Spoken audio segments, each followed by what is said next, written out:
Right age లో right foundation తో residence schools ఇప్పుడు హైదరాబాద్ అంతటా. నేను మీ మహేష్. ఉమ్మడి మెదక్ జిల్లా వ్యాప్తంగా ప్రధాన వార్తలు. ప్రాణం కన్నా విలువైనది ఏదీ లేదని ప్రతి ఒక్కరూ రోడ్డు భద్రత పాటించి ప్రమాదాల నివారణకు కృషి చేయాలని చెప్పి మెదక్ ఎమ్మెల్యే రోహిత్ రావు, మెదక్ ఎస్పీ శ్రీనివాసరావు తెలిపారు. మెదక్ జిల్లాలోని రామంపేట పట్టణ కేంద్రంలోని రెసిడెన్స్ స్కూల్స్ తో మంచి చదువుతో పాటు all round development. Right age లో రైట్ ఫౌండేషన్ తో రెసిడెన్స్ స్కూల్స్ ఇప్పుడు హైదరాబాద్ అంతటా. అలైన్ కార్యక్రమంలో భాగంగా ప్రభుత్వ జూనియర్ కళాశాల నుండి బైక్ ర్యాలీలో హెల్మెట్ ధరించి వాహనాలు నడుపుతూ ప్రజలకు అవగాహన కల్పించారు. సంగారెడ్డి జిల్లా హౌసింగ్ శాఖలో లైంగిక వేధింపుల కలకలం.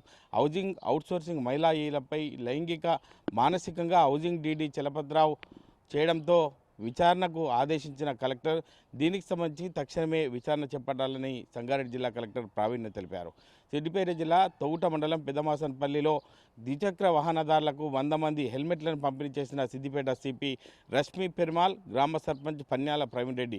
ఈ సందర్భంగా సిపి మాట్లాడుతూ యువత గంజాయి వంటి ఇతర పదార్థాలకు బానిసలై తమ విలువైన భవిష్యత్తును కోల్పోవద్దని, మద్యం సేవించి వాహనాలు నడపరాదని ప్రజలకు విజ్ఞప్తి చేశారు. సంగారెడ్డి జిల్లా చౌట్కూర్ మండలం కొర్పోల్ గ్రామసభలో మద్యపానం నిషేధంపై గ్రామసభలో రచ్చ. గ్రామంలో మద్యపానం నిషేధించొద్దని మందుబాబుల గొడవ. గ్రామ సర్పంచ్ సునీతారెడ్డి గ్రామంలో మద్యపానం నిషేధిస్తూ బెల్ట్ షాపులు మూసివేయాలని చెప్పి తీర్మానం చేయడం జరిగింది.